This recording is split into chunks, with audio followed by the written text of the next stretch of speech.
प्रभु, देवी नर्मदा के तपोबल से संपूर्ण ब्रह्मांड संकट में है। आपको नर्मदा को रोकना होगा प्रभु। देवी,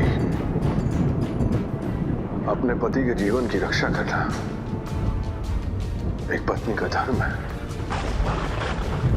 पुत्री नर्मदा अपने धर्म का पालन कर रही है, तो हम उसे कैसे रोक सकते हैं देवी?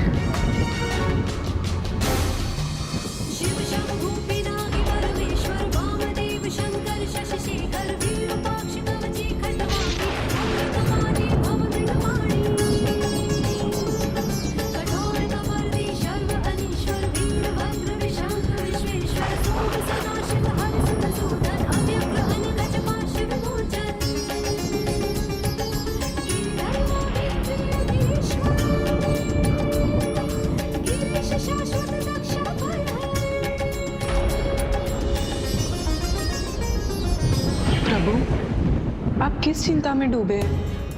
देवी, पुत्री नर्मदा हमारी परम भक्त है और अपने भक्त की रक्षा करना, उसके साथ कोई भी अन्याय ना होने देना, यह हमारा धर्म है। इसलिए हमें देवी नर्मदा के सुहाग की रक्षा करनी ही होगी। प्रभु, अब तो सूर्य उदय होने को ही है। अब किस प्रकार ये पूर्ण करेंगे?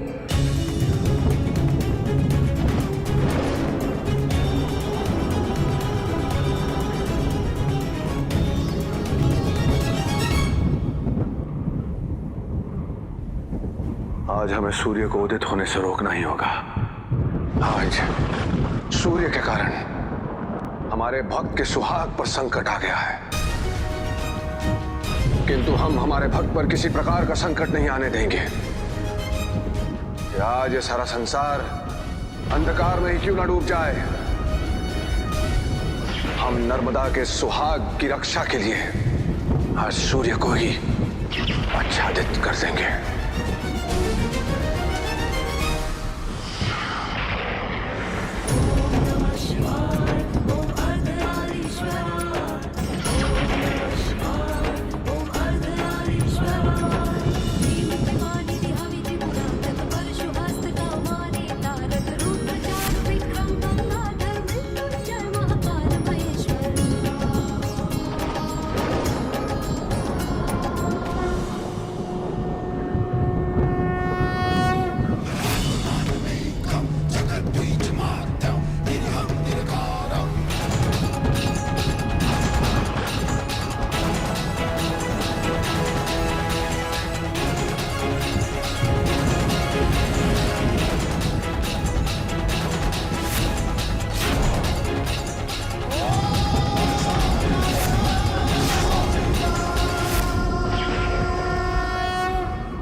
नर्मदा, लगता है महादेव ने तुम्हारी प्रार्थना स्वीकार कर ली। कितना समय हो गया, किंतु सूर्योदय नहीं हुआ। स्वामी, आप पूर्णतः सुरक्षित है? हाँ नर्मदा, मैं बिल्कुल ठीक हूं।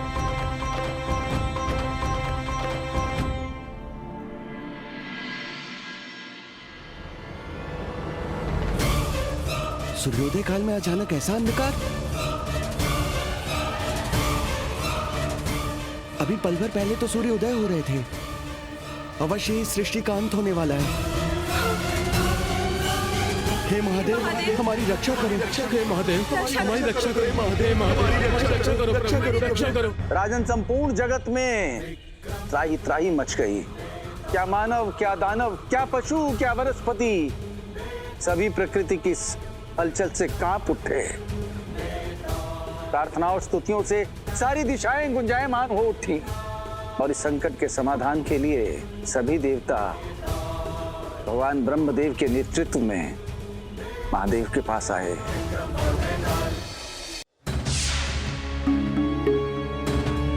हे महादेव,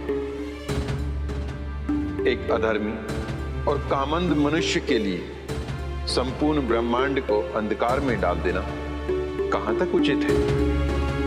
ब्रह्मदेव, हमने जो भी किया है अपनी परम भक्त नर्मदा के सुहाग की रक्षा के लिए किया है, क्योंकि ऋषि मंधाता के श्राप के कारण सूर्योदय के साथ ही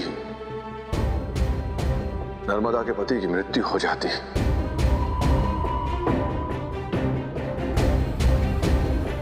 इसलिए हमें विवश होकर सूर्य को आवरण करना पड़ा। किंतु महादेव, सूर्य से संपूर्ण पृथ्वीवासियों का जीवन जुड़ा हुआ, और यदि आप चाहें तो ऋषि मानदाता के श्राप को निष्फल कर सकते हैं। ब्रह्मदेव, आप इस संसार के भाग्य विधाता हैं, इसलिए आपकी अनुमति के बिना हम विधि के किसी भी विधान को खंडित नहीं कर सकते। हे महादेव, आप और माता पार्वती, आप दोनों इस संसार में दाम्पत्य जीवन के प्रतीक हैं। इसलिए केवल आप दोनों अपने अर्धनारीश्वर रूप में इस संसार के इस विशेष संकट का समाधान कर सकते हैं।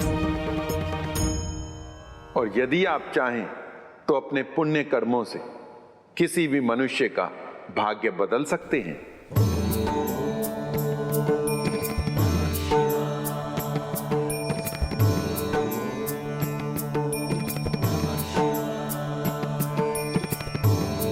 हम आपका संकेत समझ रहे हैं प्रभु, इसलिए अब हम सूर्य पर से हमारा आवरण हटाते हैं।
मेरे पति की जीवन रक्षा करके आपने फिर उनके प्राण ले लिए।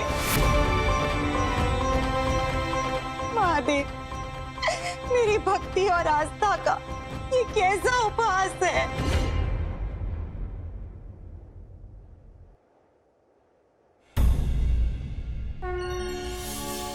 पुत्री नर्मदा, तुम्हारा पतिव्रत धर्म प्रशंसनीय है। तुमने अपने पति की निस्वार्थ सेवा करके अपने पुण्य को अनंत गुना बढ़ा लिया है। इसलिए हम तुम्हारे उन पुण्य कर्मों से तुम्हारे पति को पुनः जीवन दान देते हैं।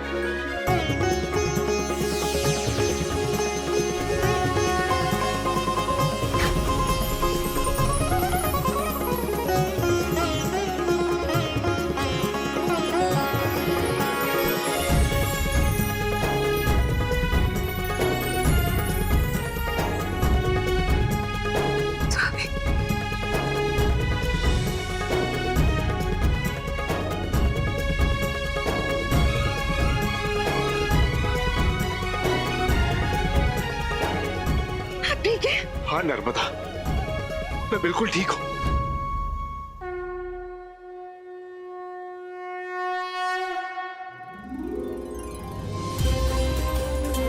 हे प्रभु, आपने अपने इस भक्त की लाज रख ली। आप धन्य है प्रभु, आप धन्य है।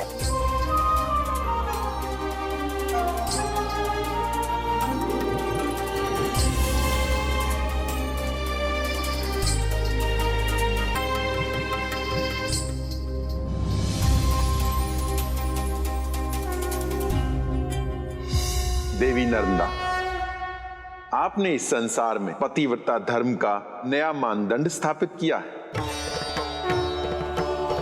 आपने अपने कर्मों के द्वारा अपने भाग्य को बदल लिया है। इसलिए हम सभी देवतागण आपको आशीर्वाद देते हैं कि आप अपने इस जीवन के पश्चात एक नदी बनकर संसार में सदैव कल्याण का कारण बनेंगे।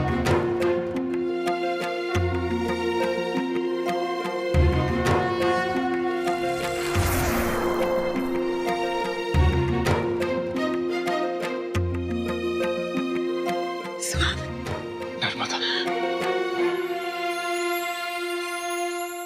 मैंने तुझे पूरी कथा सुना दी। अब तू बोलेगा और मैं चुप बैठूंगा। तो बोल, देवी नर्मदा के पापी पति को बचाने के लिए भगवान शिव ने संपूर्ण संसार के जीवन को संकट में क्यों डाला? उत्तर दे राजन। यदि तू मेरे प्रश्न का उत्तर जानते हुए भी नहीं बोला तो मैं तेरे सर के टुकड़े टुकड़े कर दूंगा। यदि तुम सुनना ही चाहते हो तो सुनो बेताल। देवी नर्मदा ने संसार में प्रथम बार ये नियम स्थापित किया कि पाप से घृणा करो, पापी से नहीं। साथ ही उन्होंने यह भी सिद्ध किया कि दुर्भाग्य चाहे कितना ही बड़ा क्यों ना हो, कर्म और हृदय के दृढ़ संकल्प से बड़े से बड़े दुर्भाग्य को भी सद्भाग्य में बदला जा सकता है। विक्रम, मैं समझ सकता हूं। देवी नर्मदा की कथा सुनकर तेरा मन उनके प्रति श्रद्धा से भर गया। किंतु मेरा प्रश्न ये है कि देवी नर्मदा के पापी पति को बचाने के लिए भगवान शिव ने संपूर्ण संसार को संकट में क्यों डाला? बेताल, महादेव ने ऐसा करके न केवल देवी नर्मदा के पति के प्राणों की रक्षा की, बल्कि संसार को कुछ पलों के लिए संकट में डालकर उन्होंने एक ऐसी व्यवस्था की स्थापना की जिस पर चलकर आने वाले समय में लोग अपने जीवन के संकटों का समाधान ढूंढ सके। यदि महादेव ऐसा नहीं करते तो ये संसार कर्म के इतने बड़े विधान तथा कर्म एवं भाग्य के संबंध को कभी नहीं जान पाता। तूने बिल्कुल सत्य कहा विक्रम, किंतु सत्य के मुंह में तू बोला और बेताल चला। तू बोला और बेताल चला। बेताल,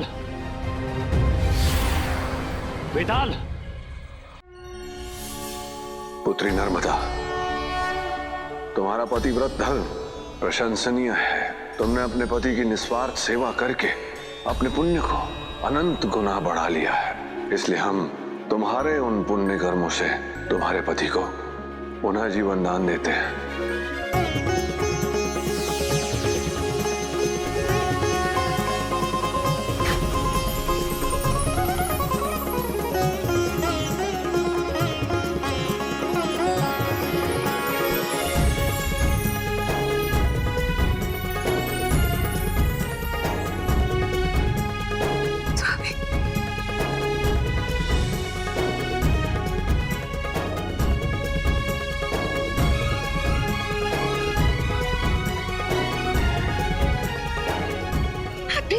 हाँ नर्मदा, मैं बिल्कुल ठीक हूं।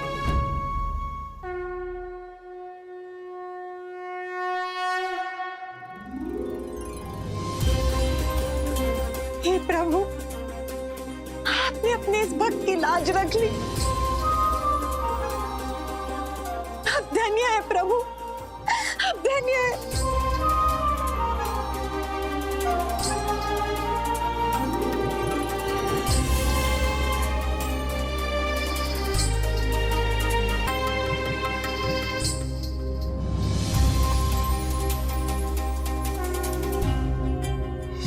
देवी नर्मदा, आपने इस संसार में पतिव्रता धर्म का नया मानदंड स्थापित किया है। आपने अपने कर्मों के द्वारा अपने भाग्य को बदल लिया है। इसलिए हम सभी देवतागण आपको आशीर्वाद देते हैं कि आप अपने इस जीवन के पश्चात एक नदी बनकर संसार में सदैव कल्याण का कारण बनेंगे।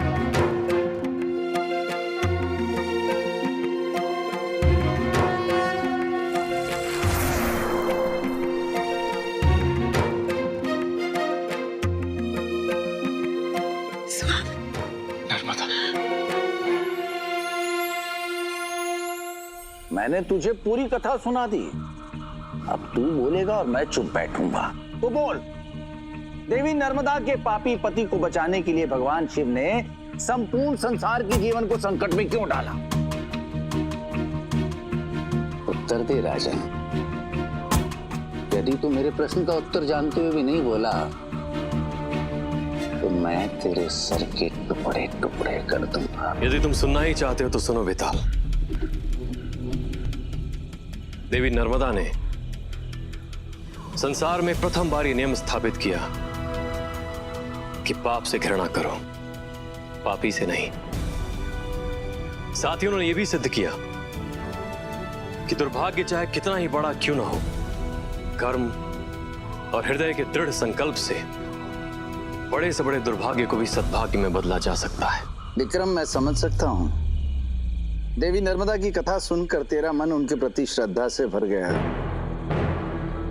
किंतु मेरा प्रश्न ये है कि देवी नर्मदा के पापी पति को बचाने के लिए भगवान शिव ने संपूर्ण संसार को संकट में क्यों डाला? बेताल, महादेव ने ऐसा करके न केवल देवी नर्मदा के पति के प्राणों की रक्षा की, बल्कि संसार को कुछ पलों के लिए संकट में डालकर उन्होंने एक ऐसी व्यवस्था की स्थापना की जिस पर चलकर आने वाले समय में लोग अपने जीवन के संकटों का समाधान ढूंढ सके। यदि महादेव ऐसा नहीं करते तो ये संसार कर्म के इतने बड़े विधान तथा कर्म एवं भाग्य के संबंध को कभी नहीं जान पाता। तूने बिल्कुल सत्य कहा विक्रम, किंतु सत्य के मुंह में तू बोला और बेताल चला। तू बोला और बेताल चला। बेताल, बेताल,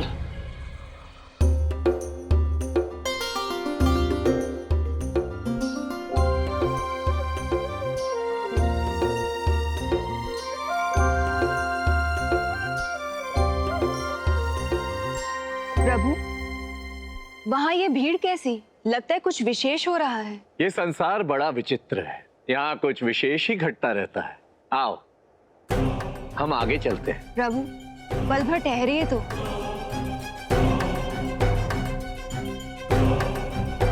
देखिए ना, ये कोई साधारण घटना नहीं घट रही है। देखिए ना, कितना विशाल जनसमूह उमड़ पड़ा है। देवगण भी यहीं पर है।